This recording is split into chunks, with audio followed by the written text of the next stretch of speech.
Today we're going to talk about one of my favorite movements, and that is Dada. And the reason I love Dada so much is because it really truly to me is the birth of everything that creates contemporary art.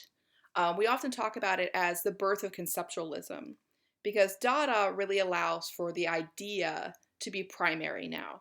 And I've mentioned before this sort of idea versus object, that when we talk about art, especially moving into modern art, we're talking a lot more about ideas versus objects. So we're going to look at more deeply at that as we keep moving forward in the course. And I think Dada helps open the first door, right, to that conversation. And I have here for you a quote by Andre Breton. Andre Breton will be much more important later in the Surrealist movement, but we'll find that many Dadaists actually become Surrealists. So, when we look at Surrealism next, I'll remind you of this, that many Dadaists will actually sort of flow over, right, to the Surrealist movement. But Andre Breton says, Cubism was a school of painting, Futurism a political movement, and Dada a state of mind.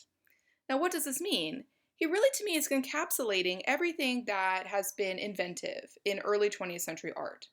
He's saying if you look at Cubism, it's really about reinvention of painting. It's about fragmentation and abstraction. If you look at Futurism, though, it's more about politics, right? It's about sort of this manifesto movement and overthrowing history.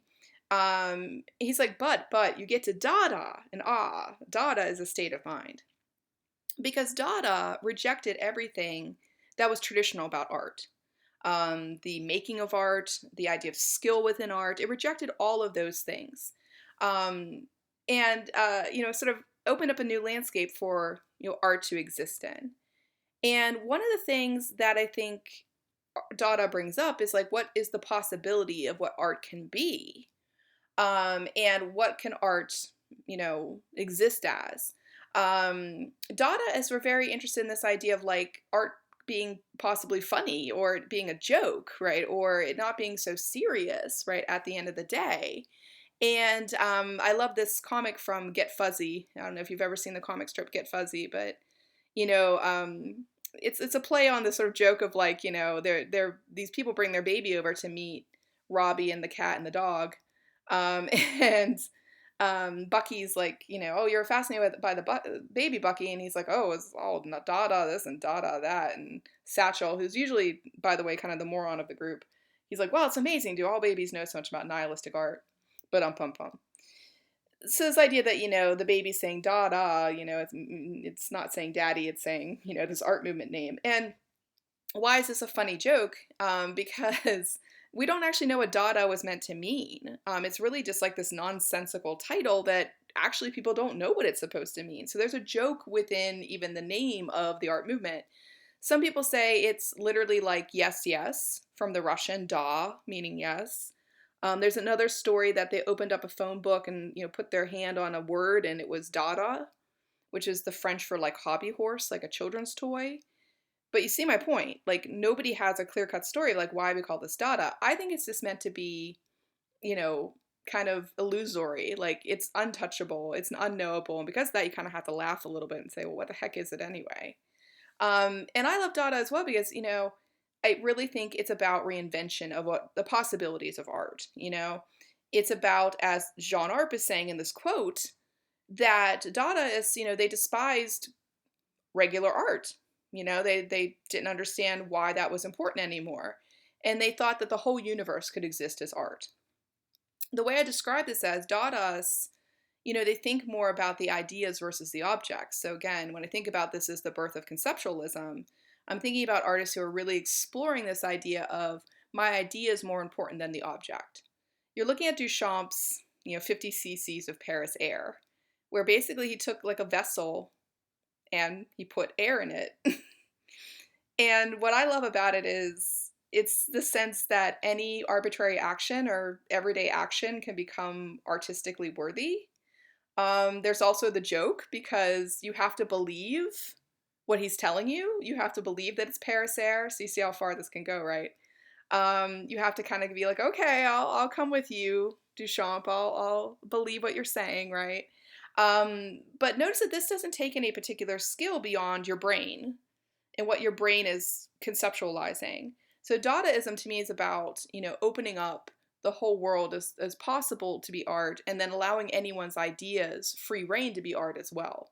The way I talk about this personally is, you know, when I went to grad school as an art historian, I had a lot of friends that were fine artists, right, who actually made art. And because my graduate program at University of Arizona was nice like that, we had classes together, the art historians and the fine artists. We had studio artists. We had classes together, which is not always the case, by the way. And so we got to talk a lot about like me studying art, but them making art, and the intersections between these two things, which I think is important. So some of my friends made this artistic group, and they would make pieces together and show things at shows and different things. And I was like, wow, this just looks like you're having so much fun. And they were like, well, come make art with us. And I'm like, I don't know how to make art. Why, I'm an art historian. And they were like, yeah, but you have great ideas. Like, you can give us ideas, and then we can make those ideas into pieces. And I was like, they're like you could be a Dadaist. And I was like, yeah, that sounds awesome, right? So to me, I've always loved what Dada presents, because I think if you're not technically savvy, like you can't chisel marble or, control charcoal or shade or, understand depth or perspective or any of these kind of like, construction things, it still allows for you to be an artist. And I love that. I think that's just liberating. And again, a lot of fun, to consider that you could be an artist. So when I'm in the classroom, I always joke with my students, like, go home and be a Dadaist. I say, think about, the things in your life, the things around you, and, make an art piece. So I joke, like, get some cans of cat food, or get the toilet brush, right? And put them on the kitchen counter. And like when your roommates come home or your family comes home, be like, why is there cat food stacked up here in a pyramid? And be like, I call it cat food number one.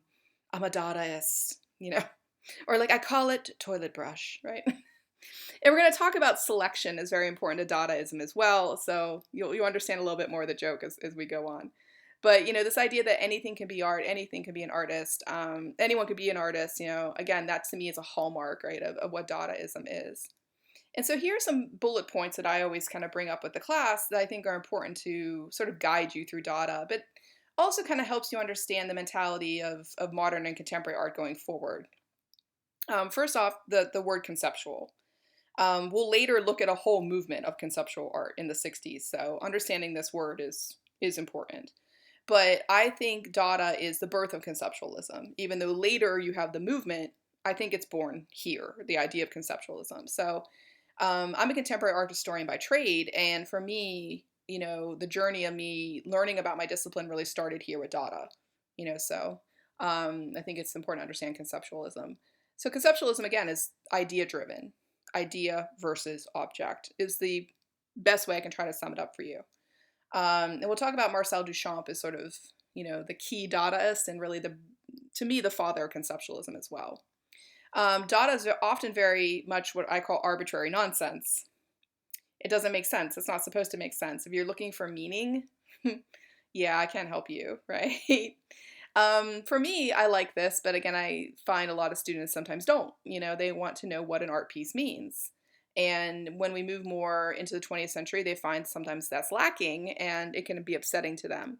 So a lot of this is just very arbitrary. It's very nonsensical. It doesn't have a lot of meaning behind it. It's very free to be interpreted as you wish. Dada is very much cafe culture oriented. I'll show you a picture here in a second of Hugo Ball at the Cabaret Voltaire. And manifesto driven. So these were people who wrote about themselves, wrote about their views, and also met in places where they could share those views. So we call this cafe culture, right? So they would meet in these different cafes or cabarets, as they often called them, and it would give them a place to show off their works and collaborate, right, and come together. They were very influenced by World War One. A lot of the artists who were Dada were basically running away from the war. A lot of them were, war jumpers, I guess we'd say. A lot of them went to Switzerland because Switzerland was neutral. So the Cabaret Voltaire, for instance, is located in Zurich. So a lot of them, are very influenced by the war. They either serve in the war and are very affected by it, or they're trying to dodge the drafting within the war. So these are people that definitely are being affected by the war and using their art to kind of speak out against it. So often, when I look at their art, I think it's nonsensical because they feel like the violence of the war is nonsense. They're trying to say through this art that has no meaning, right? That life has no meaning in a way. People sent off to die for what cause, what purpose? It makes no sense to them. And also, I want to bring up that Dada is one of the first global art movements that we see. So I've talked to you before a lot more about very specific movements to a region, right? Where like Rococo is French, right? That kind of thing.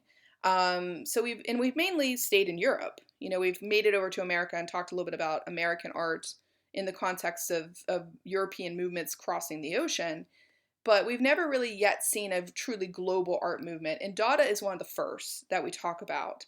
It exists in Europe, and it also makes its way to America as well, and also ends up filtering out into like the Americas proper, so like South America, different places. And again, a lot of this is because of people fleeing Europe during World War One, so that globalism is inherent from them running away from Europe, essentially. So this framework, I think, is important to understand Dada, but it's also important to understand the 20th century as well.